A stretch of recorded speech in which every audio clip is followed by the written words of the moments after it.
पिछले एपिसोड में हमने देखा था कि शियाफान को फॉर्मेशन का अटैक लग चुका था, लेकिन सही टाइम पे फॉक्स डीमन ने आकर उसको बचा लिया होता है, वरना तो शियाफान की जान जाना बिल्कुल तय था। वो यहाँ पर शियाफान को बचाकर उसका ख्याल रखती है, जिस वजह से शियाफान ठीक होने लग गया था। वो उससे पूछती भी है कि अब तुम्हारा क्या इरादा है, क्या करने वाले हो आगे। तो शियाफान कहता है कि मुझे कुछ भी नहीं पता कि मैं क्या करूँ, कहाँ जाऊँ। सब कुछ ऐसा लग रहा है कि मुझसे दूर हो चुका है। यहाँ पर शियाफान परेशान था तो वहीं पे ज़ूकी भी परेशान होती है, क्योंकि उसको लग रहा था कि शियाफान अब नहीं रहा और शियाफान के खोने का गम वो बर्दाश्त नहीं कर पा रही थी, जिस वजह से उसका ध्यान कल्टीवेशन में भी नहीं लग पाता। और इस चीज से उसकी मास्टर भी बहुत ज्यादा परेशान होती है। वो उससे कहती है कि शियाफान को भुला दो, लेकिन ज़ूकी शियाफान को भुलाने के लिए तैयार नहीं थी, जिस वजह से उसकी मास्टर भी उससे बहुत ज्यादा गुस्सा हो जाती है। जिसके बाद यहाँ से ये एपिसोड शुरू होता है। तो इस एपिसोड की शुरुआत में एक बंदा जो था वो किन्यूसेक के मास्टर के पास आकर उनको बता रहा होता है कि हम रोकने गए थे उन बीस्ट वगैरह को, लेकिन हम इसमें कामयाब नहीं हो पाए क्योंकि उनकी तादाद बहुत ज्यादा है, वो बहुत ज्यादा खतरनाक है। हमने तो ये तक के सुना है कि जहाँ से वो बीस्ट किंग गुजरा है ना, वहाँ की पूरी जमीन ही बंजर हो गई, ना वहाँ पर कुछ उग रहा है, ना वहाँ पे लाइफ दोबारा से जन्म लेने के कोई चांसेस लग रहे। सब कुछ वहाँ से तबाह बर्बाद हो गया। जहाँ से भी बीस्ट किंग गुजरता है उसके पीछे से ही लाइफ खत्म होते हुए जाती है। तो बाकी लोग जो थे वो यहाँ पर कहने लग जाते हैं कि अब तो ऐसा लग रहा है कि हम यहाँ पर उस बीस्ट किंग के सामने हार भी गए और वो यहाँ से आगे बढ़ भी गया ना, तो भी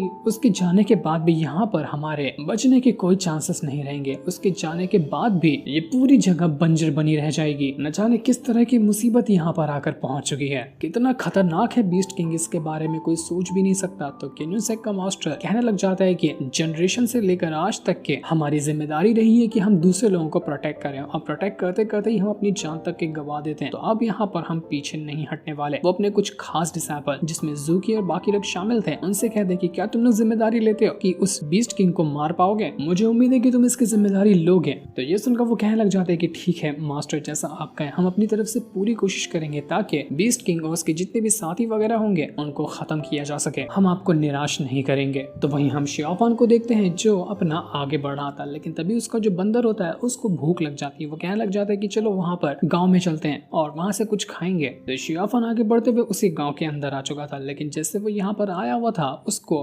अजीब सी एक आवाज आने लग जाती है। वो आवाज उसको अपनी तरफ ही पुकार रही थी कि अजनबी दोस्त, बड़े दिनों बाद मुलाकात हो रही है, कहीं तुम मुझे भूल तो नहीं गए ना? भूल नहीं गए हो तो आओ जरा मेरे पास, मैं तुमसे मिलना चाहता हूँ। शियाफान ये आवाज सुनकर हैरान रह गया था कि आखिर कौन उसको पुकार रहा है। तो वो उसी आवाज का पीछा करने लग जाता है। काफी देर तक इधर उधर ढूंढने के बाद उसको एक घर के अंदर वही बीस्ट किंग नजर आता है। यही था जो शियाफान को आवाज लगाते हुए बुला रहा था। वो उससे कहता है कि बड़े दिनों बाद हम दोनों की मुलाकात हो ही गई है, तो क्यों ना मेरे पास आओ और साथ में बैठ के शराब पियेंगे। दो दुनिया से हारे हुए लोग आपस में बैठकर बातें करेंगे ना, तो क्या ही खूबसूरत नजारा होगा। तो शियाफान भी उसके पास जाकर ही बैठ जाता है और वो दोनों वहाँ पर बातें करने लग गए थे। तो वहीं हम वहाँ पर फॉर्चून टेलर और बाकियों को देखते हैं। ये लोग भी यहीं आसपास ही घूम रहे थे, लेकिन तभी उनको ऐसा लगने लग जाता है कि यहाँ पर तो बड़ा तूफान आने वाला है, जिस वजह से वो लोग घबरा चुके थे। देखते ही देखते हजारों की तादाद में कौवे जो थे उन्होंने उनके ऊपर हमला करना शुरू कर दिया था। किसी को समझ नहीं आता कि आखिर यहाँ पर हो क्या रहा है। वो लोग अपनी जान बचाते हुए इधर उधर भागने की कोशिश कर रहे थे। वो लोग यहाँ पर उन कौवों को भगाने की कोशिश भी करते हैं, लेकिन वो भागने को तैयार ही नहीं थे, जिस वजह से उनको पता चलता है कि ये कोई मामूली कौवे नहीं है और यहाँ पर कोई खाना वगैरह देखकर नहीं है। इनको हमारे ऊपर ही भेजा गया हमला करने के लिए। कुछ भी हो जाए इन कौवों को खुद को काटने मत देना, वरना न जाने इनके काटने से हमें क्या हो जाए, इसके बारे में हमें बिल्कुल भी नहीं पता। फॉर्चून टेलर जो था वो अपनी पावर का इस्तेमाल करते हुए वहाँ पर एक प्रोटेक्शन बैरियर बना देता है, जो कि उसको और उस लड़की को यहाँ पर प्रोटेक्ट कर रहा था। उस लड़की से कहता है कि देखो तुम और वाइल्ड डॉग जाओ यहाँ से, भागो, मेरे पास एक तालिस्मान है जो कि तुम्हें एस्केप करने में काम आएगा। तो तुम लोग यहाँ से निकलो जब तक कि मैं इन कौवों को हैंडल करने की कोशिश करता हूँ, देखता हूँ कि ये लोग है क्या और यहाँ पर क्यों आए हैं। तो वो जो लड़की थी वो यहाँ पर भागते हुए वाइल्ड डॉग के पास आती है और उसको आधा तालिस्मान खुद वो देती है और आधा अपने पास रखती है, ताकि दोनों जैसे तालिस्मान को छुएंगे वो लोग यहाँ से टेलीपोर्ट करते हुए एस्केप हो जाएंगे। तो वहीं वो जो फॉर्चून टेलर था वो अपनी पावर का इस्तेमाल करते हुए जैसे ही तालिस्मान को एक्टिवेट करता है वो तो वहाँ से गायब हो चुका था और टेलीपोर्ट होकर दूसरी जगह चला जाता है जहाँ पर कौवे नहीं थे, और इस वजह से उसकी जान बच चुकी थी। वो जब वाइल्ड डॉग और बाकियों को देखने की कोशिश करता है कि वो लोग भी यहाँ पर टेलीपोर्ट हुए या नहीं हुए, तो उसको दिखाई देता है कि एक कौवा दूसरा वाला तालिस्मान अपने मुंह में दबाए हुए है, यानी कि वो लड़की और वाइल्ड डॉग यहाँ पर एस्केप हो ही नहीं पाए, जिस वजह से वो परेशान हो जाते हैं कि तुम लोग कहाँ चले गए, तुम लोग ठीक तो हो ना? दूसरी तरफ हम उस सीनियर डिसाइबल को देखते हैं जो कि शियाफान के मास्टर के पास आता है और यहाँ पर आने के बाद वो कह रहा था कि किन्यून के हेडमास्टर ने कहा है कि वो किन्यून माउंटेन के ऊपर जो 7 हेवनली सेक्रेड सील लगा हुआ है ना, उसको रिमूव करना चाहते हैं। तो यहाँ पर उनको परमिशन चाहिए थी आपके। अगर आप परमिशन देते हैं तो उस फॉर्मेशन को रिमूव कर दिया जाएगा। तो ये सुनकर यहाँ पर शियाफान के मास्टर कहने लग जाते हैं कि मैं अकेला कौन होता हूँ परमिशन देने वाला, यहाँ पर और भी तो बाकी ऑफिशियल्स है ना, तुमने उनसे पहले परमिशन ली है। तो वो सीनियर डिसाइबल कहने लग जाते हैं कि सब तो पहले ही बैटल में जा चुके हैं, सिर्फ आप ही यहाँ पर बाकी ऑफिशियल्स में से बचे हुए थे, तो इसलिए मैं आपसे परमिशन लेने के लिए आया हुआ हूँ। जिस पर शियाफान के मास्टर कहने लग जाते कि तुम्हें पता होना चाहिए कि अगर एक बार वो फॉर्मेशन हटाना तो किन्यून माउंटेन के ऊपर जितना भी ऑरा मौजूद है ना, वो सब खत्म हो जाएगा एक बार सील के हटने की वजह से, जिस वजह से हमारे कई सारे रिसोर्सेज भी नुकसान हो सकते हैं। तो इसलिए मैं चाहता हूँ कि तुम एक बार फिर से सोचो और हेड जो मास्टर है उनसे एक बार जाकर दोबारा से पूछना कि क्या सच में वो ये करना चाहते हैं। लेकिन तब भी उनका जवाब अगर हाँ होता है तो मेरी तरफ से भी हाँ है, मैं भी तुम्हें परमिशन दे देता हूँ कि जो हेड मास्टर कहते हैं ना तुम वही करो, क्योंकि उनकी परमिशन के खिलाफ तो मैं चाह ही नहीं सकता। न जाने ये बैटल हमसे क्या क्या छीन कर लेकर चला जाएगा। तो सीनियर डिसाइबल कहने लग जाता है कि ठीक है मास्टर, जैसा आप कहें मैं वैसा ही करूंगा, मैं हेड मास्टर से एक बार और जाकर इसके बारे में पूछूंगा। तो वहीं बीस्ट किंग जो था वो अभी भी शियाफान के साथ बैठा हुआ था और दोनों मस्त यहाँ पर शराब वगैरह पी रहे होते हैं। बीस्ट किंग कहने लग जाता है कि पिछली बार जब हमारी मुलाकात हुई थी तो हम दोनों एक साथ बैठकर शराब नहीं पी पाए थे, लेकिन उस टाइम की ख्वाहिश आज जाकर हम दोनों ने यहाँ पर पूरी कर दी। साथ में शराब पीकर तो आज बहुत ही मजा आया।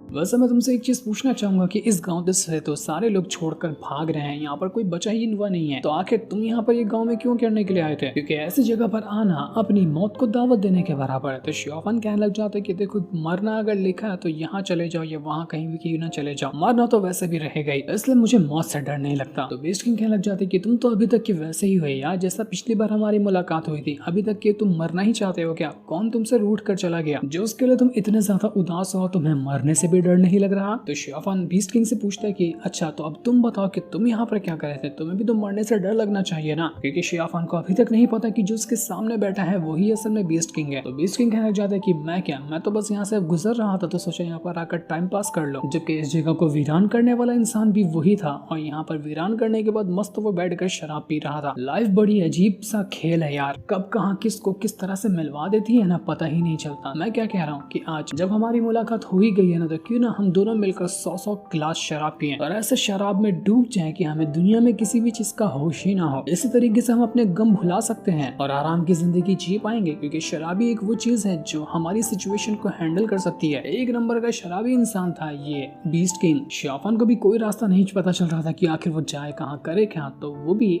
उसके साथ ढेर सारी शराब पीने लग जाता। दोनों शराब से टल्ली हो चुके थे और उनको दुनिया का कोई होश ही नहीं था। बीस्ट किंग यहाँ पर शियाफान से कहता है कि तुम तो हमेशा अकेले नजर आते हो अपने बंदर के साथ और मैं भी अकेला हूँ, तो क्यों ना हम दोनों ही एक साथ हो जाएं और दुनिया घूमें। क्या तुम इसमें इंटरेस्टेड हो? मुझे लगता है कि तुम्हारे लिए बहुत अच्छा होगा, हम दोनों भाई मिलकर मचाएंगे तबाही। तो शियाफान कहने लग जाता है कि जहाँ पर तुम जाने की बात कर रहे हो ना, वो जगह तो पूरा बीस्ट से भरी हुई है, न जाने कहाँ से बीस्ट आकर हमारी जान लेने की कोशिश करे। लगता है कि तुम बहुत ही जल्दी मरने की फिराक में हो, तो क्या तुम्हें भी मौत से डर नहीं लगता? तो बीस्ट किंग भी कहने लग जाते कि नहीं यार, मरने से मुझे डर नहीं लगता, लेकिन हाँ एक इंसान के जाने से जरूर डर लगता था, जिसको इस दुनिया ने वैसे ही मुझसे दूर कर दिया। अब वो इस दुनिया में ही नहीं है तो मुझे किस चीज की फिक्र होगी? ना मरने से डर लगता है, ना किसी इंसान से डर लगता है, ना किसी और चीज से डर लगता है मुझे। इस चीज को सुनते साथ ही शियाफान को भी अपनी लाइफ याद आने लग जाती है कि उसके लिए भी तो अभी भी बहुत सारे लोग हैं जिसकी वो परवाह करता है और वो लोग उसकी परवाह करते हैं, लेकिन वो लोग अभी मरे नहीं है, वो तो अभी तक के जिंदा है। उसकी सिचुएशन इतनी बीस्ट किंग जितनी खराब नहीं है, लेकिन वो अपनी सिचुएशन को खुद ही बिगाड़ रहा है अपने करीबी के पास ना जाकर। ये कहने के बाद शियाफान जो होता है बीस्ट किंग से कहता है कि ठीक है अब मैं चलता हूँ, तुम यहाँ पर आराम से अपना बैठो, मुझे कुछ और भी काम है, उम्मीद हुई तो हम दोनों फिर से मिलेंगे। तो बीस्ट किंग कहने लग जाता है कि ठीक है, किस्मत की बात है ना, मिलना हुआ तो हम वापस से मिलेंगे और इसी तरह से ढेर सारी शराब पियेंगे। तो वहीं हम फॉर्चून टेलर को देखते हैं जो अभी भी वहाँ पर वाइल्ड हॉक उस लड़की को ढूंढ रहा था कि ये लोग कहाँ गायब हो गए। मैंने तो उनको तालिस्मान भी दिया था यहाँ से भागने का, लेकिन ये लोग तो कहीं जाकर फंस गए होंगे,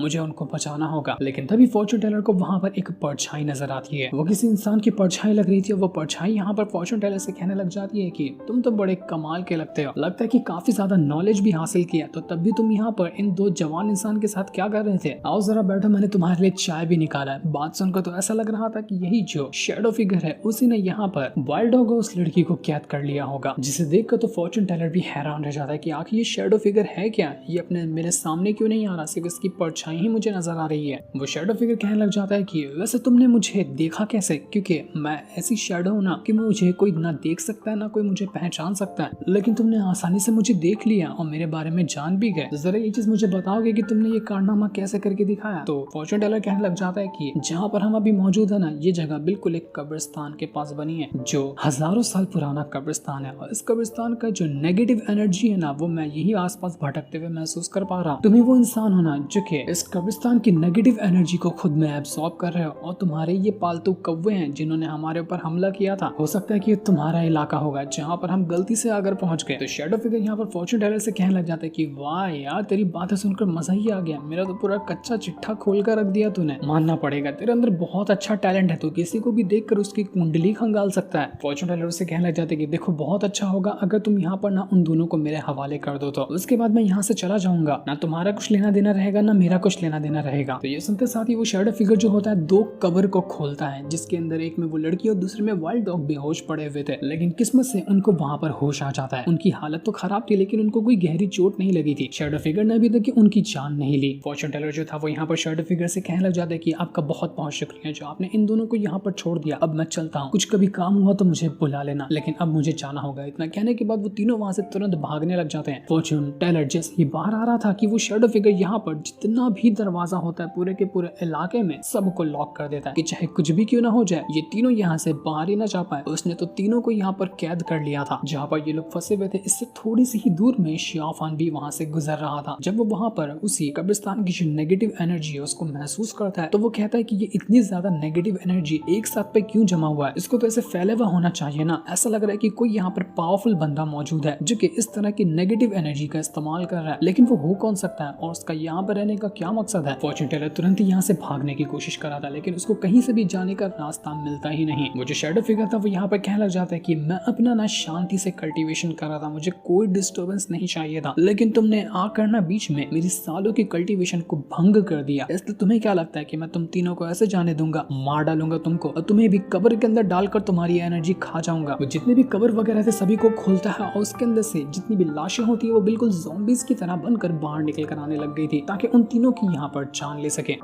फॉर्चून टेलर और बाकी लोग यहाँ पर अपनी पावर का इस्तेमाल करते हुए उन लाशों के साथ लड़ने की कोशिश करते हैं, लेकिन यहाँ पर तो बिल्कुल फुल ज़ॉम्बी चेजिंग सीन बन गया था जहाँ लाशें ज़ॉम्बी की तरह आ रही थी उनको मारने के लिए और फॉर्चून टेलर अपने तालिस्मान की मदद से उनको रोकने की कोशिश कर रहा होता है, लेकिन कोई फायदा नहीं होता। वो जितनी भी लाशें वगैरह थी कुछ टाइम के लिए यहाँ पर स्टॉप तो हो जाती है तालिस्मान की मदद से, तो फॉर्चून टेलर रास्ता देकर वहां से भागने की कोशिश करता है कि क्या पता कब यहाँ पर ये लाशें दोबारा से एक्टिवेट हो जाए, लेकिन तभी उन लाशों के अंदर से वो नेगेटिव एनर्जी बाहर निकल कर आती है और जिसने एक यहाँ पर एक डीमन फिगर क्रिएट कर दिया था और वो डीमन फिगर सामने आ जाता है फॉर्चून टेलर के ताकि उसको निगल सके। वो यहाँ पर फॉर्चून टेलर की जान लेने को तैयार था। ये देखकर फॉर्चून टेलर अपनी पावर का इस्तेमाल करते हुए एक बैरियर क्रिएट करता है ताकि उस घोस्ट के साथ फाइट करते हुए अपनी जान बचा सके, लेकिन ये करना बहुत ज्यादा मुश्किल था। घोस्ट का एक अटैक और फॉर्चून टेलर और बाकी लोग उड़कर दूर फेंका जाते हैं। उनकी हालत बुरी तरह से खराब हो चुकी थी।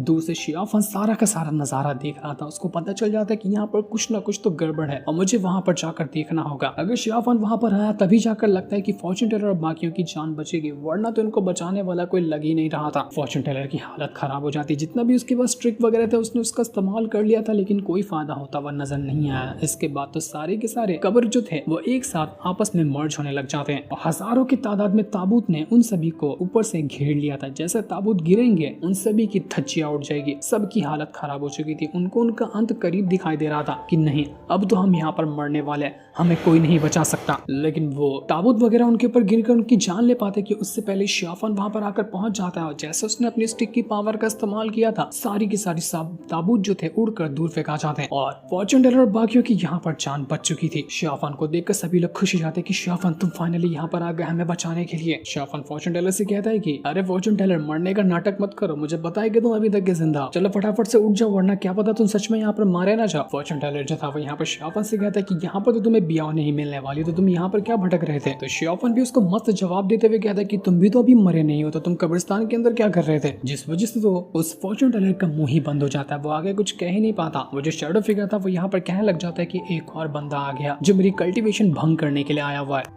छोड़ूंगा नहीं मैं तुम लोगों को, तुम सबको जान से मार डालूंगा। इतने सालों की मेरी मेहनत तुम लोगों ने बर्बाद की है। तो शियाफन भी कहने लग जाता है कि बहुत ज्यादा नेगेटिव एनर्जी तूने फैला कर रखी है, रुक अभी मैं तुझे पॉजिटिव करके बताता, तेरा तो गेम ही बजाना पड़ेगा। तो वो यहाँ पर तुरंत ही अपनी पावर का इस्तेमाल करने लग जाता है ताकि जो भी ये शैडो फिगर है उसको मारने के लिए आया हुआ वो उसी की वाट लगा सके। फॉर्चून टेलर शियाफन से कहता है कि तुम जब तक यहाँ पर इन ज़ॉम्बी का मुकाबला करो और वो जो शैडो फिगर है उसके फॉर्मेशन को तोड़ने की कोशिश करो, तब तक मैं पता लगाता हूँ कि असल में ये ट्रिक क्या है जो कि शैडो फिगर इस्तेमाल कर रहा है, और इसकी मैं कमजोरी ढूंढने की कोशिश करूंगा ताकि हम यहाँ पर शैडो फिगर को मार सके। तो यहाँ पर वो जो फॉर्चून टेलर था वो अपनी पावर का इस्तेमाल करते हुए यहाँ पर जितनी भी तरह के अटैक्स वगैरह हो रहे हैं उनकी टेक्निक को जानने की कोशिश कर रहा था ताकि पता कर सके कि शैडो फिगर कौन सी टेक्निक का इस्तेमाल कर रहा है। और तब तक के वहाँ पर शियाफन सभी ज़ॉम्बी से और सभी फॉर्मेशन वगैरह से फाइट कर रहा होता है ताकि बाकियों को प्रोटेक्ट कर सके। तब जाकर फॉर्चून टेलर को पता चलता है कि सामने वो जो दीवार लगी है ना उसके पीछे ही वो शैडो फिगर बैठा हुआ है और वहीं से वो अपनी टेक्निक को कंट्रोल कर रहा है। वहां जाकर उसको मार दिया जाए तो उसकी टेक्निक डिस्ट्रॉय हो जाएगी। तो शियाफन तुरंत ही उस दीवार के ऊपर जाकर अटैक कर देता है जिस वजह से शैडो फिगर के बाकी अटैक डिस्ट्रॉय हो चुके थे। और मौका देखकर फॉर्चून टेलर बाकियों को लेकर यहाँ से भाग जाता है कि चलो हम लोग यहाँ से भागते हैं। शियाफन इतना काबिल है कि वो खुद की जान बचा सकता है, हमें पहले अपनी जान बचानी है। तो ये लोग यहाँ से भाग चुके थे और वो जो शैडो फिगर था वो शियाफन से कहने लग जाता है कि आखिर ये तीनों लोग तुम्हारे लगते क्या है, क्या तुम सच में इन तीनों की वजह से मुझसे दुश्मनी लेना चाहते हो। अगर मुझसे दुश्मनी लोगे ना तो तुझे बहुत ज्यादा महंगा पड़ेगा जिसको तू बर्दाश्त भी नहीं कर पाएगा। तो बेहतर यही होगा कि मुझसे दुश्मनी ना ले और तू अपने आप को मेरे सामने सरेंडर कर दे। लेकिन शियाफन कहने लग जाता है कि मैं और सरेंडर करो किसी के सामने, ऐसा कभी नहीं हो सकता। मैं तो यहाँ पर तेरी शक्ल देखना चाहूंगा कि आखिर तू है कौन जो यहाँ पर इतनी सारी नेगेटिव एनर्जी का इस्तेमाल कर रहा है। तो इसका इस्तेमाल करके करना क्या चाहता है, हिम्मत है तो तू मेरे सामने आकर दिखाना। तो ये सुनकर वो शैडो फिगर कहता है कि मुझे देखना चाहते हो, ठीक है। इतना कहने के बाद वो शियाफन के सामने आ चुका था जो कि बड़ा ही अजीब और मिस्टीरियस बंदा लग रहा होता है जिसने पूरा अपने ऊपर हुड डाल के रखा था और वो किसी ट्राइब का मेंबर वगैरह लग रहा होता है जो कि काफी ज्यादा खतरनाक था। वो शियाफन से कहते कि ले अब तेरे सामने आ गया, क्या कर लेगा तो मेरा। जिसे देखकर तो शियाफन भी हैरान रह चुका था। जो सीन दिखाते ही ये एपिसोड यहीं पर एंड हो जाता है। Thanks for watching.